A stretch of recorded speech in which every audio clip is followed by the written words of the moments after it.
Hello and welcome to this guide on how to use the Bursary portal. This is the second version of the application. So there's a bit of changes that have occurred. I would like to highlight them. Otherwise, welcome. So to begin with, uh, we are going to open a browser of our choice. In my case, I'm using Chrome, as you can see over here. So simply open a browser of your choice.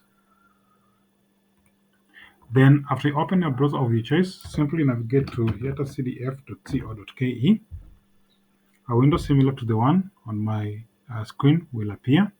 Now, there are three steps towards your Bursary application. The first step is creating an account or signing up. The second step is filling in your profile.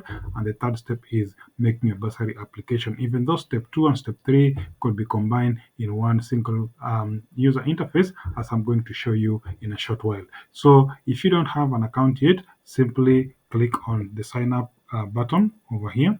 You'll be required to put in your ID or birth certificate number. So I'll simply say test 1 2 3 4. I'm assuming that's going to be my ID number, but you're going to put your real ID number anyway. Then you're going to put in your password. So in this particular case, I'm going to type in a password. Then you're going to put in your name. I assume my name is John Doe, and my email address. Now this is required as a real email address because you will need to be able to provide. You'll need to be able to receive emails from that particular address. Then I'll put my telephone number.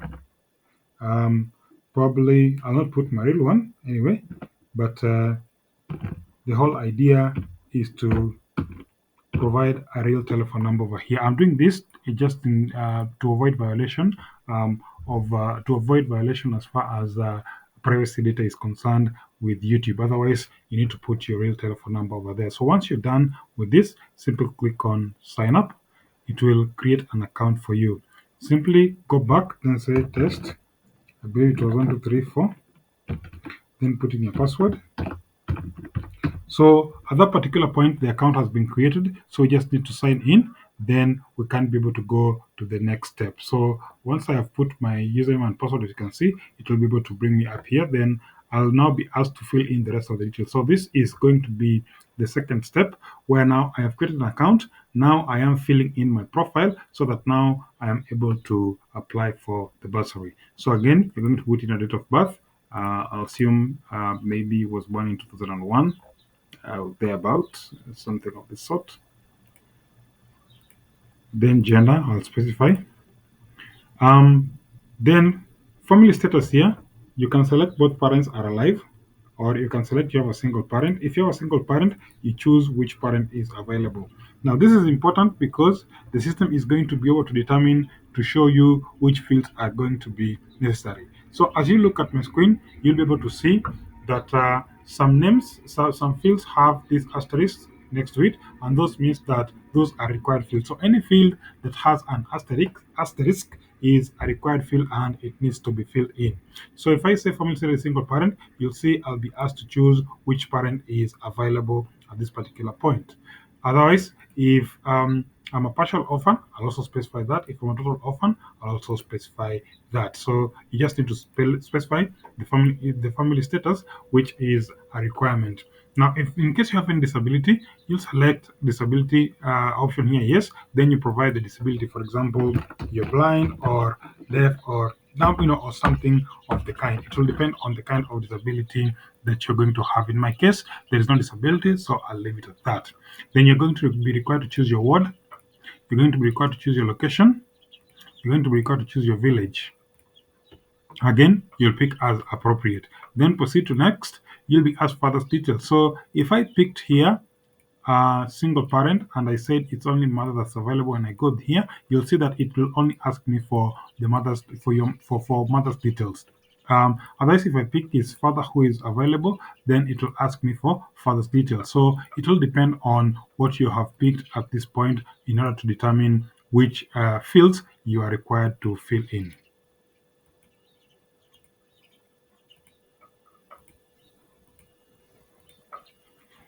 Sorry. So I'll select both parents. Then I'll put in mother's details, father's details, maybe say Mother John Doe. Then I'll put some ID number, the ID number. I'm assuming that's the ID number. If I have, or if I want to provide the mobile phone number, I'll also put the phone number. Then I also specify the father's name. So I'll say Father John Doe. Then I also put the father's ID if I have it. Again, if I need to put the father's number, I'll be able to put it up. Then I go to next. So when I go to next, I'll be asked for the category of the school. So I'll pick the category of the school. Maybe I'm either going to college or university. It will depend on any. So I'll pick university here.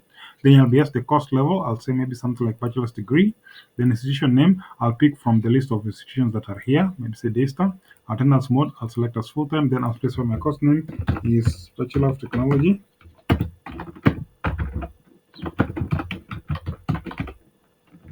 Maybe say I'm doing IT. Then admission number, I'll simply say this is Daystar University. This is just a sample admission number. Maybe that's my serialization and that's the admission year. Then I'll be asked when the course is starting. I'll specify the course is started maybe in 2023 in the month of August. Um, Maybe say that date. Then I'll be asked when it's ending, and probably I'll assume it's ending in 2025, the month of December 31st. Then once I'm done with the school details, I'll go to next. Again, you'll be able to see once I pick details over here, it will require me to add a few details. Since I selected both parents, you can see both fathers and mother's IDs are required. Now, all the fields that are marked with an asterisk are required. So just make sure you fill them in nicely. So I'll pick a file that has my birth certificate like that. I'll pick my admission letter.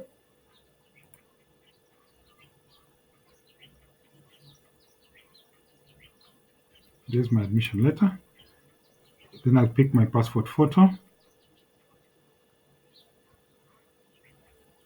So just a random photo over here. I have I think I have, yeah, this is a photo showing people with smiles. A sample photo from Unsplash.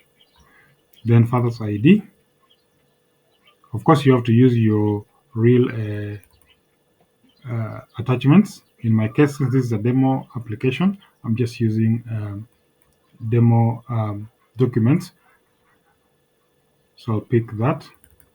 And I'm doing that in order to avoid violation of the privacy policy, which made the other video be pulled down. So Google is very specific. YouTube is very specific about personal data. So that's why I don't want to use personal data in this demonstration. Now, also kindly note the size of file that you're uploading. So usually the file size should not be more than 1 megabyte or 1024 kilobytes.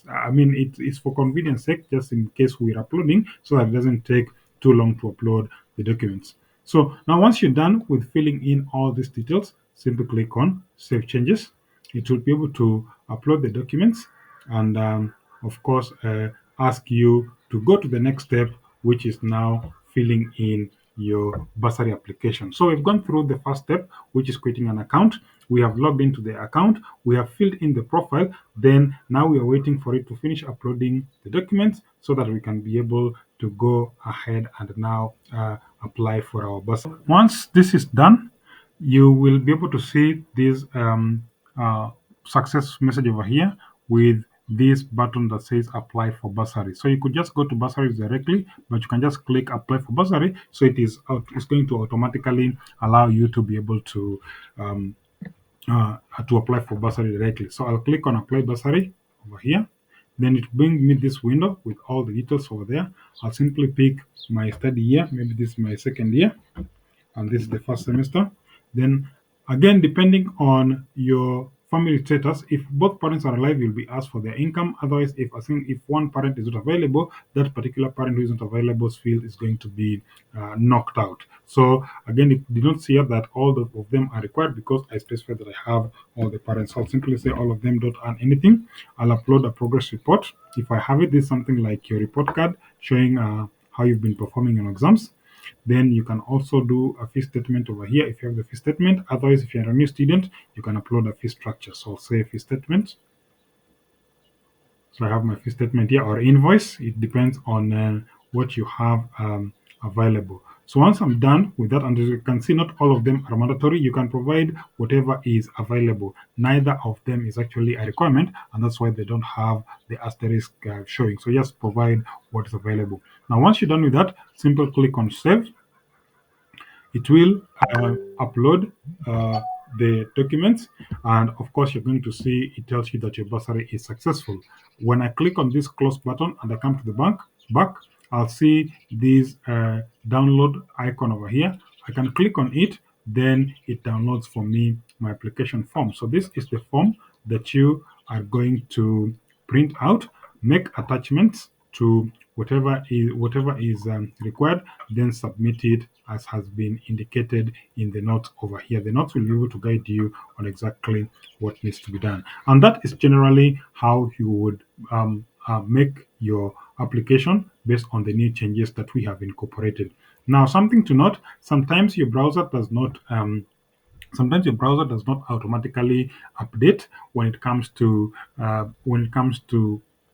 showing recent files, and this is because browsers are designed in such a way that they cache the files for efficiency and speed. So it could have loaded an older file, and while it loads those older files, sometimes it means that when we add new fields like the one that you've just added, like for single parents and all that, then it means that the system is going to generate an error because it expects those fields and they're not available. Now, to make sure you don't experience this, while you're at any page and you experience an error, if you are on a computer, simply press Control key and F5. It will first download of the new version of the system, and at that particular point, everything is going to be updated.